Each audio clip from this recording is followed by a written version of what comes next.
আসসালামু আলাইকুম সুপ্রিয় শিক্ষার্থী বন্ধুরা, এই ভিডিওতে নবম দশম শ্রেণীর বীজগণিতের 2.2 অনুশীলনের সেট অধ্যায়ের 41 পৃষ্ঠার এই 11 নম্বর অঙ্কটি এই ভিডিওতে আমি তোমাদেরকে করাবো। তো এখন আমি শুরু করছি। তো প্রথমে এখানে বলা আছে যদি c = 2 5 d = 4 6 7 x element c এবং y এলিমেন্ট d হয়, তবে c ও d এর উপাদানগুলোর মধ্যে x + 1 লেস দেন y সম্পর্কটি বিবেচনা থাকে, তবে অন্যটি নির্ণয় করো। তো অন্যয় বলতে আমরা তো জানি অন্যয় বলতে সম্পর্ককে বোঝায়। অন্যয় মানে সম্পর্ক, সম্পর্কের ইংরেজি হচ্ছে রিলেশন, আর রিলেশনের প্রথম অক্ষর আর দিয়ে আমাদেরকে এটা নির্ণয় করতে হবে। তো যদি c = 2 5 এবং d = 4 6 7 হয়, c = 2 5 এবং d = 4 6 7। প্রশ্ন মতে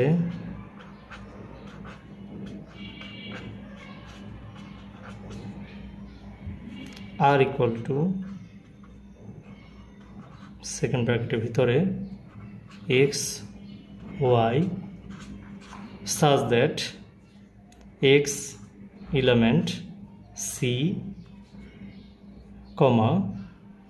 y element d এবং এখানে আমি এই পাশে লিখছি, এটা এক লাইন লিখতে হবে। তো আমি এই পাশে জায়গা হচ্ছে না, তাই আমি এখানে লিখছি y এলিমেন্ট d, তারপর হচ্ছে শর্তটা লিখে দেব এবং x + 1 লেস দেন হচ্ছে y।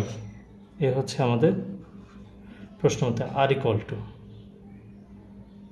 তো এখন আমরা c * d নির্ণয় করব। c * d সমান c এর মানটা লিখব। c এর মানটা হচ্ছে 2 5 ইন্টু, এটা থেকে তো তোমরা জানো যে কার্তেসীয় গুণের সেট, এটাকে কার্তেসীয় গুণের সেট বলা হয়। তো গুণের সেটের ক্ষেত্রে আমরা আগে ডি এর মানটা লিখে নিই। ডি এর মানটা হচ্ছে 4 6 7, অর্থাৎ ডি এর সেটটা হচ্ছে 4 6 7। তো এখন সেকেন্ড ব্র্যাকেটের ভিতরে আমাদের ফার্স্ট ব্র্যাকেট দিতে হবে। গুণের সেটের ক্ষেত্রে, কার্তেসীয় গুণের সেটের ক্ষেত্রে আমাদেরকে সবসময় বাইরে সেকেন্ড ব্র্যাকেট দিতে হবে আর ভিতরে ফার্স্ট ব্র্যাকেট দিতে হবে। তো 2 দিয়ে প্রথমে আমি এই সেটটাকে গুণ করব। 2 আর 4 তোমরা অনেকেই এইভাবে গুণ করে ফেলো, 4 2 8। এখানে এভাবে গুণ হবে না, সেটের ক্ষেত্রে গুণটা হবে 2 আর 4। এটাকে বলা হয় কার্তেসীয় গুণের সেট। তো 2 4, তারপর 2 6, 2 7, তারপর হচ্ছে 5 4, তারপর হচ্ছে 5 6, তারপর হচ্ছে 5 7।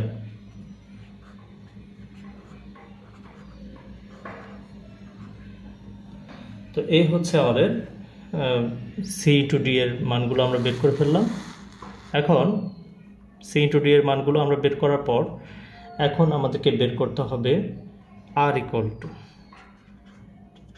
r এর শর্তটা ছিল r = xy such that, অর্থাৎ xy এমন যে x element c, y element d এবং x + 1 y থেকে ছোট। তো x + 1 যদি y থেকে ছোট হয়, তার মানে x এর সাথে 1 যোগ করার পরেও সেটা y থেকে ছোট থাকবে, তার মানটা অর্থাৎ x এর মানটা y থেকে ছোট থাকবে। এটা হচ্ছে c আর এটা হচ্ছে d, অর্থাৎ এটা হচ্ছে c হচ্ছে x এর উপাদান আর হচ্ছে d y এর উপাদান। তো এই যে সামনেরগুলো, এটা আর এটা হচ্ছে x, এটা হচ্ছে y, এটা x এটা y, এটা x এটা y, এটা x এটা y, এটা x এটা y, এটা x এটা y। তো এইভাবে আমাদেরকে বিবেচনা করে লিখতে হবে r এর মানটা। তো এখানে যখন আমাদেরকে বলেছে যে x হচ্ছে x এর সাথে যদি আমি 1 যোগ করি, তাহলে y থেকে সেটা ছোটই থাকে। তো আমরা দেখি এই শর্ত অনুসারে কোনটা নেওয়া যায়। তো এখানে x এর মান 2 আছে, y এর মান 4 আছে, তাহলে 2 এর সাথে যদি আমি 1 যোগ করি তাহলে সেটা 3 হয়, তাহলে 4 থেকে সেটা ছোট থাকে, তাহলে এই সেটটা আমরা নিতে পারবো 2 4, তারপরে কমা দিয়ে দিব। এরপর 2 6 এটাও ছোট থাকে, 2 6 এটাও নিতে পারবো, আবার এটাও নিতে পারবো, কারণ 2 এর সাথে যদি আমি 1 যোগ করি তাহলেও সেটা 7 থেকে ছোটই থাকবে, সরি। তারপর হচ্ছে কমা, এরপর 5 4 এটা তো এমনিতেই বড় দেখা যাচ্ছে, এটা নিতে পারবো না, এটা নিতে পারবো না, এটা সমান হয়ে যাবে। 5 এর সাথে যদি আমি 1 যোগ করি তাহলে 6 হবে, কিন্তু আমাদের শর্ত হচ্ছে 6 থেকে ছোট থাকতে হবে। তো 5 এর সাথে এখানেও দেখা যাচ্ছে যদি আমি 1 যোগ করি তাহলে এই সেটটা আমাদের শর্ত অনুযায়ী থাকে, তো আমি এটা নিলাম। তো এই হচ্ছে আমাদের RH সেটটি, আশা রেখে বুঝতে পেরেছ। 12 নম্বর অঙ্কটিতে বলেছে ফাংশন অফ x সমান সমান x to the power 4 plus 5x minus 3 হলে ফাংশন মাইনাস 1, তারপর হচ্ছে ফাংশন 2 এবং ফাংশন হাফ এর মান নির্ণয় করো। তা 12 নম্বর দেওয়া আছে function x equal to x to the power 4 x to the power 4 plus 5x minus 3। তো অতএব ফাংশন মাইনাস 1 এর যেহেতু মানটা নির্ণয় করতে বলেছে, সুতরাং আমরা ফাংশন মাইনাস 1 এর মানটা আমরা নির্ণয় করে ফেলব। মাইনাস 1 অর্থাৎ x এর জায়গায় যেহেতু আমি মাইনাস 1 নিয়ে এসেছি, সুতরাং এই x এর জায়গাতেও আমাকে মাইনাস 1 বসাতে হবে। মাইনাস 1 এর পাওয়ার 4 প্লাস 5 ইন্টু মাইনাস 1, তারপর হচ্ছে মাইনাস 3। তো মাইনাস 1 এর পাওয়ার 4 করলে শুধু 1 হয়, আর তোমরা জানো যে মাইনাসের পাওয়ার জোড় যদি হয় তাহলে প্লাস হবে, আর মাইনাসের পাওয়ার যদি এখানে বিজোড় হতো তাহলে আমরা এখানে ওই মাইনাস দিতাম। সুতরাং আমাদেরকে খেয়াল করতে হবে যখন মাইনাসের পাওয়ার জোড় হয় তখন প্লাস, মাইনাসের পাওয়ার বিজোড় হলে মাইনাস। প্লাসে মাইনাসে এখানে আমাদেরকে মাইনাস লিখতে হবে, আর প্লাসে মাইনাসে মাইনাস লিখলাম, আর 5 একে 5, আর মাইনাস 3 জায়গায় মাইনাস 3 লিখলাম।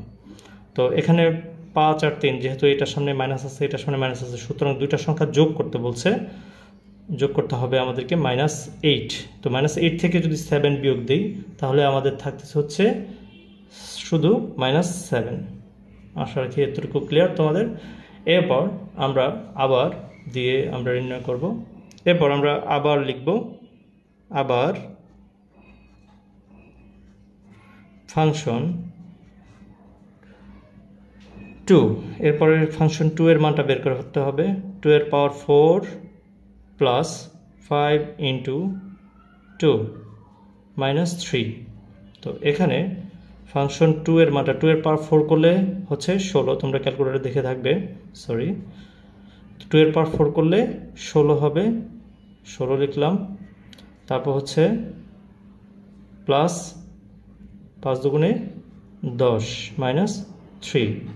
তো যেহেতু আমাদের 16 আর 10 রয়েছে, 16 আর 10টা যোগ করে ফেলতে হবে, 16 আর 10 হচ্ছে 26 মাইনাস 3, অর্থাৎ 26 থেকে 3 মাইনাস করলে 23 থাকে। আশা করি এতটুকু ক্লিয়ার তোমাদের, এতটুকু তোমরা বুঝতে পেরেছ। এরপরে আবার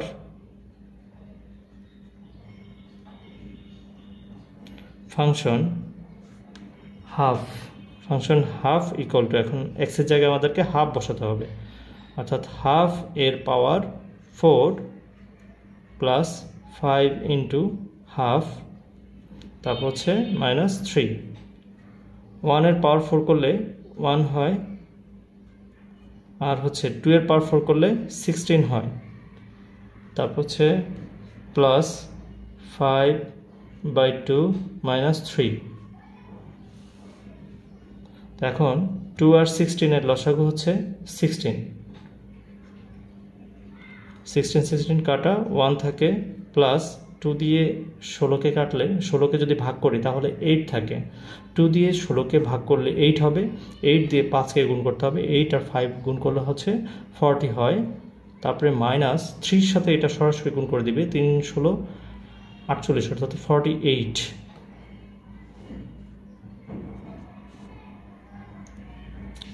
তো সমান সমান